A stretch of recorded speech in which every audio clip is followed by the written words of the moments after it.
Hoje vamos dar início ao conteúdo música. Vamos fazer uma introdução geral disso, né? A música é uma parte vital da cultura humana. Desde pelo menos o Neolítico, a música tem sido um traço de todas as civilizações, como mostram as pinturas rupestres, os afrescos e a arqueologia. O que é genericamente referido como música clássica é a música da civilização ocidental, né? Que evoluiu da época medieval até o presente. Porque se começar a procurar música antes da Idade Média, aí fica difícil, né? Não tem notações, não começaram a ter depois, entendeu? Então não tem registro, né? Só tem oralidade, só oral. Em sentido amplo, cobre um vasto espectro, e não só a música orquestral ou de piano, como muitos imaginam, né? Aqui se mostra seu desenvolvimento como parte essencial da cultura europeia, espalhando-se pelo mundo, deliciando, surpreendendo e, por vezes, desconcertando o público, ao evoluir com os séculos. Então nós vamos aqui para falar de vários pontos da música, né? Talvez assim uns 9 pontos ou 10 no máximo. Vamos lá. O primeiro ponto, saltos ousados. O desenvolvimento de uma tradição musical, da música de igreja medieval e dos trovadores da corte, a vanguarda do século XXI, foi muitas vezes gradual, mas também pontuado por inovações empolgantes. As primeiras óperas, por exemplo, montadas no fim do século XVI, por exemplo, elas revolucionaram a música sagrada e também a profana. A Sinfonia Heróica de Beethoven, chocou as plateias no início do século XIX com sua estrutura inovadora e os descasos pelas convenções clássicas. Já a Sagração da Primavera de Igor Stravinsky atordoou os que assistiram à sua estreia em Paris 100 anos depois. Esses saltos definiram os principais períodos da música clássica, da música antiga, Renascimento, Barroco, Classicismo, Romantismo, Nacionalismo, Modernismo e música contemporânea. Esses são os grandes temas que nós vamos trabalhar, tá? Embora essas sejam distinções amplas, com estilos diferentes dentro de cada uma, e as fronteiras às vezes não são muito nítidas não, tá? O outro ponto é o papel da igreja. Como outras formas de arte, a música foi moldada por influências externas. Além de indivíduos brilhantes, a primeira delas foi a igreja. A música clássica ocidental nasceu numa Europa dominada pela igreja. Além de deter considerável poder político, o clero supria a única fonte de aprendizado da sociedade.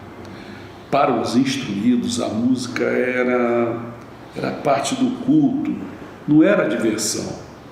Era entoada por monges sem acompanhamento instrumental nenhum, só na voz. Um outro ponto, a arte nova. Por centenas de anos, a igreja resistiu a mudar o canto simples de textos sagrados, com subidas e descidas representadas em manuscritos por neumas, são aquelas marcas inclinadas. Por fim, novas ideias abriram o caminho. Com a invenção de um sistema de notação por Guido d'Arezzo, monge italiano do século IX, os coralistas começaram a cantar harmonias simples nas músicas. Você pensa você não ter nada para se manter, só fica na oralidade. Agora, se você tem uma pauta, aí você começa a se nortear. Mais tarde, eles a embelezaram com outras melodias, aí se tinham outras melodias, uma, duas juntas, não sei o quê, passou a ser uma polifonia, vários sons. Um novo som, essa polifonia, que no século XIV foi saudado como a ars nova, que quer dizer arte nova. Os compositores logo introduziram outras inovações como o acompanhamento de órgão. Aí começaram a ver alguns instrumentos, você está entendendo? Antes não era um instrumento. A igreja começou a perder o controle sobre a música e a cultura em geral, um processo favorecido pelo nascimento de um novo movimento cultural, o Renascimento. Conforme desaparecia o tabu da música profana, a expressão dos compositores se tornava mais livre e sua música se espalhou pela Europa, em especial após a invenção de um método de impressão e, portanto, de distribuição da música, não mais controlada pela igreja. Os músicos buscaram trabalho nas cortes aristocráticas da Itália, França, Inglaterra e Países Baixos, onde alcançaram ganhar vida oferecendo o quê? Entretenimento. Os religiosos, porém, ainda detinham poder e, após a reforma, um estilo musical mais austero se impôs nas igrejas protestantes do norte europeu. E mesmo as autoridades católicas buscaram moderar a complexidade da polifonia. Os compositores desenvolveram, então, um estilo harmônico mais simples, porém mais expressivo. As Vésperas foi feito em 1610, de Monteverdi. Abriu um novo campo para a música sacra, incorporando elementos desse emocionante novo estilo. Então, outro ponto seria a explosão musical.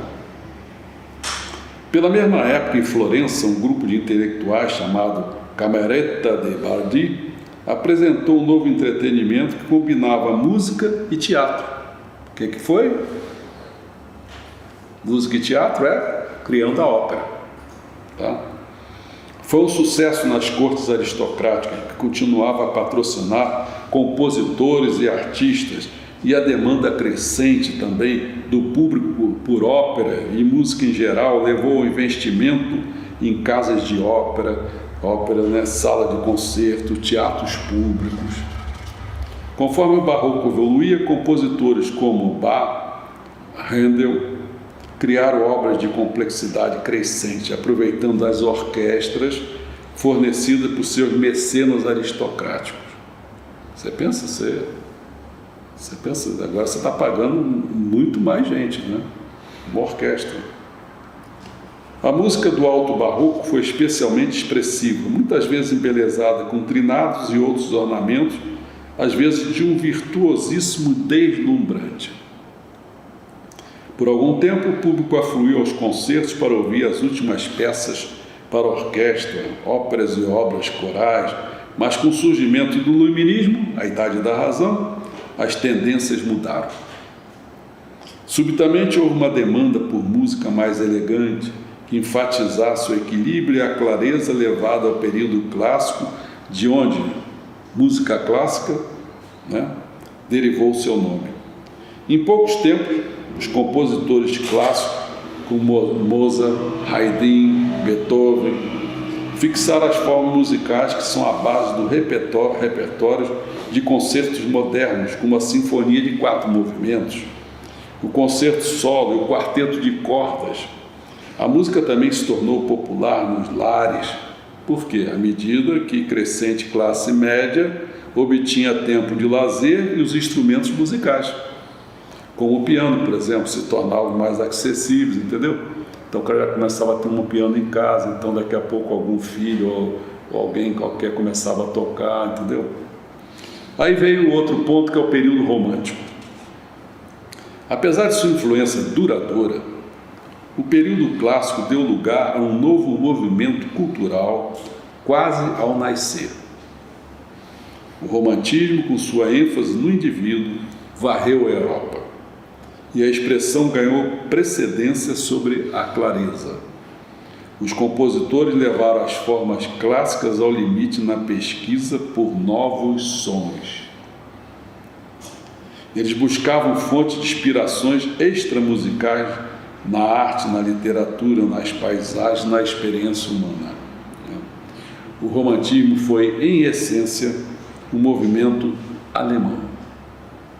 Embora a ênfase no indivíduo tenha levado a uma onda de compositores nacionalistas, que buscavam distanciar-se do domínio austro-húngaro, do regime musical ancião, e defendiam a música de cada nação. Você vê que a questão da música tem a ver com o que está acontecendo na nação. Compositores russos e tchecos passaram a integrar temas e elementos de música folclórica nas obras, tendência explorada depois por compositores de outras partes da Europa. No fim do século XIX, os excessos do romantismo alemão precipitaram uma ruptura nas próprias fundações da música ocidental, baseada nas harmonias das escalas maiores e menores. No século seguinte, os compositores passaram a buscar não só um estilo original, mas uma linguagem musical totalmente nova.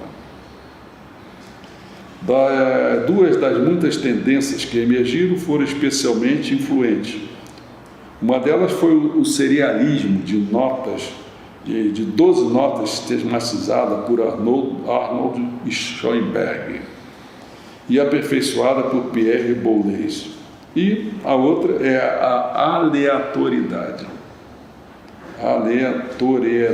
em que o acaso tinha papel na composição e execução da música.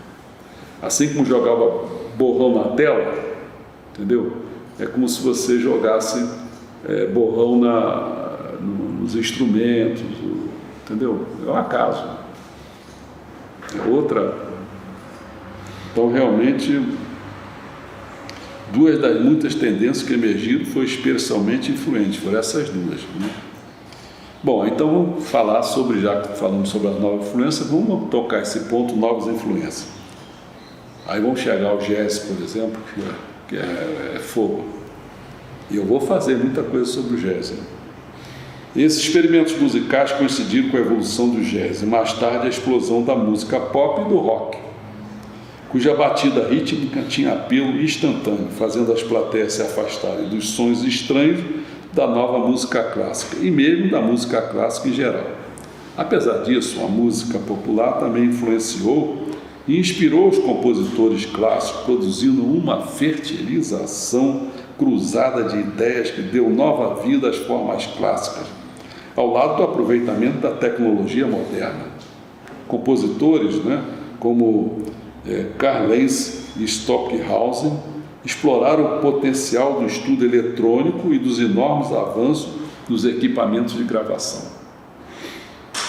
Hoje, alguns compositores mais conscientes do gosto público, escrevem no estilo mais acessível que 50 anos atrás, mas continuam a experimentar produzindo música que incorpora vídeo, teatro e influências globais, né? Às vezes tem horas que você não diz assim, mas essa pessoa é cantora mesmo? Porque você não fica vendo muito ela cantando, ela fica... Como é que chama esse negócio, Juliana? Esses clipes, né? Acho que é clipe que chama, né? Clipe que o pessoal nem vê o cara quase cantando, ele fica cantando com os outros junto, e aí muda de cena, passa para outra cena, né? Um monte de coisa desse tipo. Bom, outro ponto são os elementos da música. Para entender as ideias e inovações descritas nesse nosso encontro aqui, sobre o conteúdo música, é útil familiarizar-se com os elementos de construção da música clássica ocidental, muitos dos quais foram idealizados por monges medievais, a partir de conceitos formulados pelos gregos antigos. As notas são o material fundamental de toda música cantada ou tocada. A altura de uma nota individual mais grave ou mais aguda, em especial em relação às outras, é representada por uma letra A, por exemplo, para indicar o Lá, o B para o Si, o C para o Dó e assim por diante. Às vezes são modificados por acidente, por exemplo, um sustenido ou bemol, que sobe ou desce a nota em um semitom, né? Na maior parte da história da música clássica, as melodias, que são os padrões de nota, né, foram compostas com notas das escalas maior e menor, que ajudam a determinar o espírito de uma peça musical. A escala também rege a harmonia em que duas ou mais notas são tocadas juntas. Certas combinações de notas, que são os acordes, né, são consoantes ou harmoniosas, e outras mais dissonantes, ásperas, né, principalmente para filmes assim, de terror, essas coisas assim, né? Os acordes maiores tendem a soar mais luminosos, enquanto os menores são mais tristes. Uma característica dos períodos barroco, clássico e romântico era o sistema de tonalidade maior-menor, em que uma nota principal chamada tônica é o centro gravitacional ao redor da qual a composição gira, distanciando-se da tônica para criar tensão e aproximando-se para resolvê-la. Isso é muita coisa, a música faz muito disso, determinados filmes, né? Fecha aquele negócio dissonante, daqui a pouco abre, entendeu? Resolvendo o problema, né? Então, o penúltimo ponto que eu gostaria de falar aqui são as formas musicais. Diferentes estilos de música enfatizam aspectos particulares de sua estrutura. Alguns se concentram na melodia, talvez com acompanhamento harmônico, como foi comum no início do barroco. Outros empregam o contraponto, o entrelaçamento de duas ou mais melodias numa forma complexa de polifonia, que é uma das características definidoras da música clássica ocidental. A forma de uma peça também é importante. Ela pode compreender partes diferentes, reconhecíveis, talvez em escalas contrastantes, né? Por exemplo, numa forma simples, ABA, né? Uma ideia musical é apresentada, seguida de uma segunda, então a ideia de abertura é repetida. As formas musicais vão de canções simples, né? Como os Lieder, popularizados por Franz Schubert e Robert Schumann. A complexidade de uma sinfonia de vários movimentos. Para os ouvintes, a diferença mais notável entre uma música renascentista e uma sinfonia totalmente desenvolvida do século XIX é o som da voz e ou dos instrumentos. Ao longo da história, novos instrumentos foram inventados e os antigos aperfeiçoados. Dado aos compositores e músicos novos sons com que trabalhar. Entendeu? Criando instrumentos novos, aperfeiçoando, deu possibilidade de novos sons para se poder trabalhar. Cada instrumento tem um timbre distintivo e diferentes combinações de instrumentos e vozes se desenvolveram com o tempo. Elas vão da capela, que é a voz sem acompanhamento, passando por instrumentos solo, como o piano, por exemplo, e pequenos grupos de câmara, como o quarteto de cordas, né, a orquestra de concerto completa, com mais de 70 instrumentistas de cordas, madeiras, metais e percussão. E desde os anos de 1950, estão se usando a tecnologia eletrônica. Tá? O último ponto seria falar exatamente sobre esse conteúdo música, né? Como os compositores juntaram esses elementos para desenvolver diferentes gêneros de música clássica, né? Quais os fatores que os influenciaram? E o que estes nossos temas e tópicos sobre este conteúdo, lembra? Conteúdo é música. Já é que você começa daqui a pouco, eu vou falar um dos temas, tema que vai desenvolver na próxima vez, vai ser o tema chamado música antiga. E depois a gente já vai botar um tópico nela. O tópico inicial sempre de qualquer tema é uma introdução, mas depois vão ter tópicos específicos, tá? Bom, e o que esses nossos temas e tópicos sobre este conteúdo explica, apresentando marcos da história da música clássica ocidental, não só os grandes compositores e suas obras, mas algumas das figuras menos conhecidas cuja música exemplifica um estilo ou período. Não quer dizer que o cara às vezes não teve sucesso, mas ele deu uma guinada, né? Eles estão arranjados em ordem cronológica, que nós vamos fazer aqui, está em ordem cronológica. Então primeiro nós vamos dar a música antiga, né? E depois nós vamos fazendo as outras todas, o barroco, como é que eu falei, romantismo, vai por aí afora, tá certo? Contemporâneo. Bom, situando-nos num contexto histórico mais amplo para mostrar como refletem a sociedade e a cultura. A gente tem que falar sempre na cultura, né? Às vezes as sociedades não são levadas tanto em conta, uma cultura perpassa as coisas e se impõe, né? Então, cada tema e tópico enfoca uma obra que ilustra um desenvolvimento particular da música, discutindo seus traços mais destacados e sua significação em relação a outras peças do mesmo compositor ou do mesmo estilo, né? Só para dar uma ideia a você, quer ver?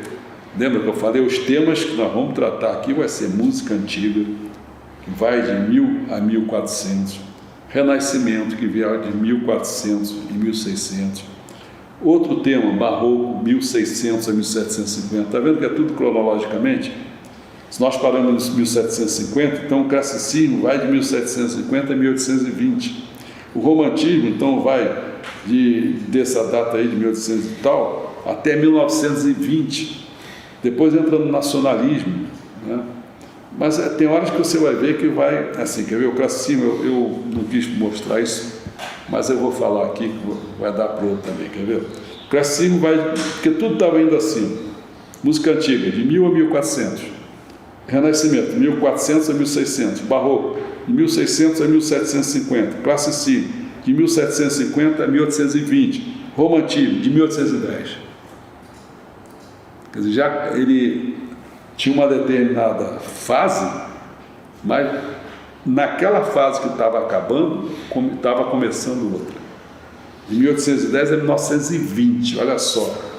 Aí você vai para o nacionalismo, ele vai de 1830 a 1920.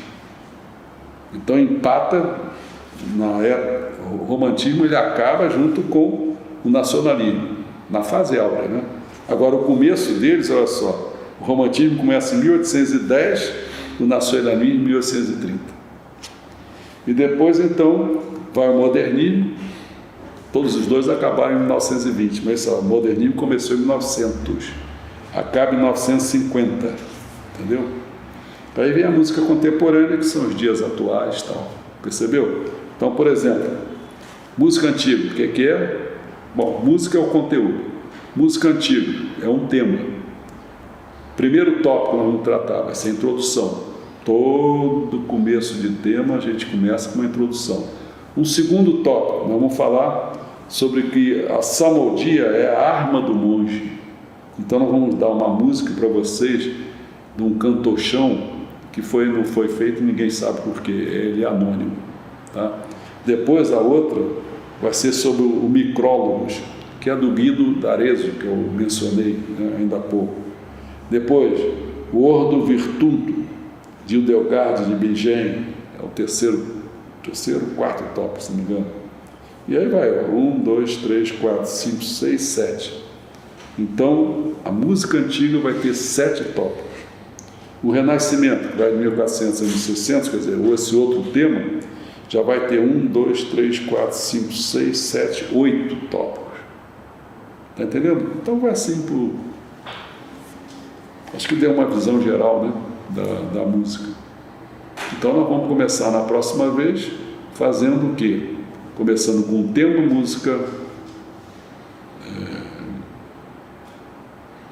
música antiga, né, que eu falei, a palavra, e nós vamos começar fazendo uma introdução. Então, até a próxima vez. Obrigado.